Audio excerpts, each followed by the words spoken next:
ഈ തെരഞ്ഞെടുപ്പ് ഫലമൊക്കെ വരാനിരിക്കെ ബംഗാളിലാണെങ്കിൽ അർദ്ധരാത്രിയിൽ നാടകീയ രംഗങ്ങളൊക്കെയാണ് അരങ്ങേറിയത്. EVM സൂക്ഷിച്ചിരിക്കുന്ന സ്ട്രോങ് റൂമിലെ വോട്ടിംഗ് യന്ത്രങ്ങൾ അനുവാദമില്ലാതെ തുറന്നുവെന്ന ആരോപണവുമായി TMC രംഗത്തെത്തി. വോട്ടെണ്ണൽ കേന്ദ്രത്തിന് മുന്നിൽ മമതാ ബാനർജി നേരിട്ടെത്തി. പോസ്റ്റൽ ബാലറ്റുകൾ വേർതിരിക്കുന്ന നടപടിയായിരുന്നുവെന്നാണ് തെരഞ്ഞെടുപ്പ് കമ്മീഷൻ അതിൽ വിശദീകരണമായി പറഞ്ഞത്. തൃണമൂൽ കോൺഗ്രസിന്റെ വാഹനം തടഞ്ഞ് BJPയുടെ പ്രതിഷേധവും ഉണ്ടായി. നമുക്ക് മമതാ ബാനർജിയുടെ പ്രതികരണം കാണാം. इधर में स्टोर रूम है, तो आप लोगों को जानकारी है कि नेताजी इंडोर में CCTV पे हम पाएंगे और बहुत सारे जगह में कि उधर में मैनिपुलेशन हो रहा है और बाहर का आदमी आके वो खुल रहा है, देख रहा है, पोस्टल बैलेट को इधर उधर कर रहा है। और देखने के बाद मैंने जब CCTV देखा टीवी में, तो मैंने सोचा मैं भी उधर देख के आऊँ। तो पहले तो सेंट्रल फोर्सेस मेरे को एंटर ही करने नहीं देते थे। उसका बाद पूछा किसी से, बोला नहीं हमको जाने का हक है, बिकॉज वो लोग पहले किसी को अंदर में ही जाने नहीं देते। लेकिन as per our election rules, the candidate and election agent of any party is allowed up to the sealed room, not inside the sealed room, but കൂടുതൽ വിവരങ്ങളുമായി ജിഷ്ണു ചേരുന്നുണ്ട്. ജിഷ്ണു, ഇനി തെരഞ്ഞെടുപ്പിന്റെ ഫലം വരാനാകെ 2 ദിവസം കഴിഞ്ഞു കഴിഞ്ഞാൽ ഫലം വരും. എന്തൊക്കെയാണ് ഈ ബംഗാളിൽ അരങ്ങേറുന്നത്?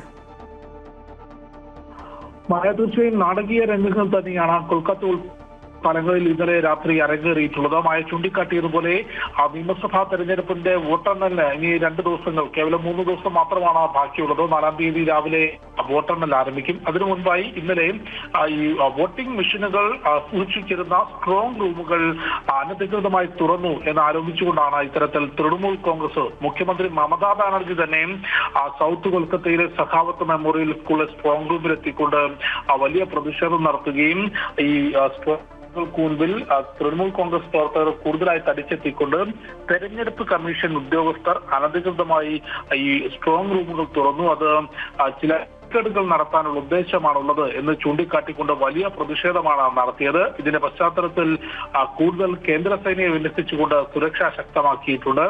മമതാ ബാനർജി വ്യക്തമാക്കിയത് മറ്റ് രാഷ്ട്രീയ പാർട്ടികളെ ഒന്നും അറിയിക്കാതെ തിരഞ്ഞെടുപ്പ് കമ്മീഷൻ സ്ട്രോങ് റൂമുകൾ തുറക്കുകയായിരുന്നു, അത് തടയാനാണ് എത്തിയത് എന്നാണ് മമതാ ബാനർജി വ്യക്തമാക്കിയത്. മമതാ ബാനർജി തന്നെ മത്സരിക്കുന്ന ഭവാനിപ്പൂർ ഉൾപ്പെടെയുള്ള മണ്ഡലങ്ങളിലെ വോട്ടിംഗ് മെഷീനുകൾ സൂക്ഷിച്ച സ്ട്രോങ് റൂമുകൾക്ക് മുന്നിൽ ഇത്തരത്തിലുള്ള നാടകീയ രംഗങ്ങൾ തൃണമൂൽ കോൺഗ്രസിന്റെ ഭാഗത്തുനിന്നുണ്ടായത്. എന്നാൽ ഇതിൽ തിരഞ്ഞെടുപ്പ് കമ്മീഷൻ നൽകുന്ന വിശദീകരണം എന്തെന്നാൽ പോസ്റ്റൽ ബാലറ്റുകൾ തരംതിരിക്കുന്നതിനായാണ് ഇത്തരത്തിൽ പോസ്റ്റൽ ബാലറ്റുകൾ സൂക്ഷിച്ച സ്ട്രോങ് റൂമുകൾ മാത്രമാണ് തുറന്നത്. അതിന് CCTV ദൃശ്യങ്ങളുണ്ട്. എല്ലാ രാഷ്ട്രീയ പാർട്ടി പ്രതിനിധികളും എത്തണമെന്ന് കാണിച്ചുകൊണ്ട് ഇമെയിലിലൂടെ അറിയിപ്പ് നൽകിയിരുന്നു. അതിന്റെ അടിസ്ഥാനത്തിൽ കൃത്യമായ നടപടികൾ പാലിച്ചുകൊണ്ടാണ് സ്ട്രോങ് റൂമുകൾ തുറന്നത്. അനാവശ്യമായ പ്രതിഷേധമാണ് തൃണമൂൽ കോൺഗ്രസ് എന്നാണ് തിരഞ്ഞെടുപ്പ് കമ്മീഷൻ ഇക്കാര്യത്തിൽ നൽകുന്ന വിശദീകരണം. BJPയും വലിയ പ്രതിഷേധമായി എത്തുകയും തൃണമൂൽ കോൺഗ്രസിനെതിരെ ശക്തമായ പ്രതിഷേധം നടത്തുകയും മണത്തതുകൊണ്ടാണ്, അല്ലെങ്കിൽ തോൽവി ഭയന്നുകൊണ്ടാണ് ഇത്തരത്തിൽ അനാവശ്യ പ്രചാരണങ്ങൾ മുഖ്യമന്ത്രി മമതാ ബാനർജി നേരിട്ട് നടത്തുന്നത് എന്ന പ്രതികരണമാണ് നേതാക്കൾ നടത്തിയിട്ടുള്ളത്. ജിഷ്ണു, ഈ തെരഞ്ഞെടുപ്പ് കമ്മീഷനും മമതാ ബാനർജിയും തമ്മിലുള്ള പ്രശ്നങ്ങൾ നമുക്ക് കുറെ നാളുകളായി നമ്മൾ കാണുന്നതൊക്കെയാണ്. അപ്പൊ ഈ തെരഞ്ഞെടുപ്പ് കമ്മീഷൻ ഈ ഇപ്പോൾ പറഞ്ഞിരിക്കുന്ന വിശദീകരണം ഈ മമത അംഗീകരിച്ചിട്ടുണ്ടോ? എങ്ങനെയാണ് അവർ ആ കാര്യത്തിൽ പ്രതികരിക്കുന്നത്?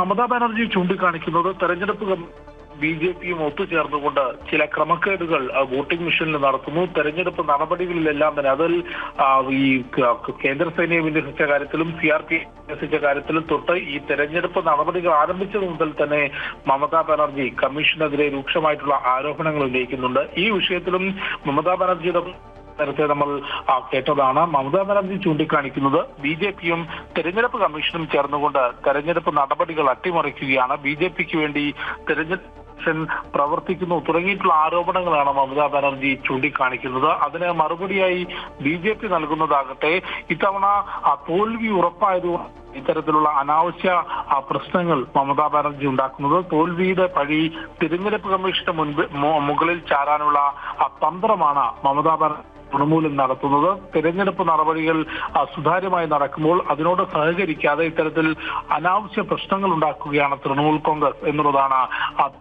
നേതാക്കളുടെ പ്രതികരണം നടന്നിട്ടുള്ളത്. ഏതായാലും കനത്ത സുരക്ഷയാണ് ബംഗാളിലുടനീളം ഇപ്പോൾ തെരഞ്ഞെടുപ്പ് ഒപ്പം തെരഞ്ഞെടുപ്പുമായി ബന്ധപ്പെട്ട വോട്ടെണ്ണൽ ശേഷവും ബംഗാളിൽ ഒരുക്കിയിട്ടുള്ളത്. കാരണം കഴിഞ്ഞ ഓരോ തെരഞ്ഞെടുപ്പുകൾ പരിശോധിക്കുമ്പോഴും തെരഞ്ഞെടുപ്പ് സമയത്തും തെരഞ്ഞെടുപ്പിന് ശേഷവും വലിയ രീതിയിൽ അക്രമങ്ങൾ സംഭവിക്കുന്ന ഒരു സംസ്ഥാനമാണ് പശ്ചിമ ബംഗാൾ. അതുകൊണ്ട് തന്നെ ഇത്തവണ തെരഞ്ഞെടുപ്പിന്റെ വിധി തൃണമൂൽ കോൺഗ്രസിനെതിരാവുകയാണെങ്കിൽ വലിയ രീതിയിലുള്ള അക്രമ സംഭവങ്ങൾ സംസ്ഥാനത്തുണ്ടാകാൻ സാധ്യതയുണ്ട് എന്ന IB റിപ്പോർട്ടും നേരത്തെ ഉണ്ടായിരുന്നു. അതിന്റെ അടിസ്ഥാനത്തിൽ കനത്ത സുരക്ഷാ ക്രമീകരണങ്ങൾ ഒരുക്കിയിട്ടുണ്ട്. കേന്ദ്രസേനയെ കൂടുതൽ വിന്യസിച്ചിട്ടുണ്ട്. അതിനിടയിലാണ് ഈ വോട്ടിംഗ് മെഷീനിൽ കേട് നടത്താൻ തെരഞ്ഞെടുപ്പ് കമ്മീഷൻ ശ്രമിച്ചു. ആവശ്യമായ സ്ട്രോങ് റൂമുകൾ തുറന്നു എന്നാരോപിച്ചുകൊണ്ട് തൃണമൂൽ കോൺഗ്രസ് രംഗത്തെത്തിയത്. ശരി, എന്തായാലും അർദ്ധരാത്രിയിലും നാടകീയ സംഭവങ്ങളൊക്കെയാണ് ബംഗാളിൽ അരങ്ങേറിയിരിക്കുന്നത്. EVM സൂക്ഷിച്ചിരിക്കുന്ന സ്ട്രോങ് റൂമിലെ വോട്ടിംഗ് യന്ത്രങ്ങൾ അനുവാദമില്ലാതെ തുറന്നുവെന്ന ആരോപണവുമായാണ് മമതാ ബാനർജിയും പ്രവർത്തകരുമൊക്കെ രംഗത്തെത്തിയത്. ജിഷ്ണു ആണ് വിവരങ്ങൾ നൽകിയത്.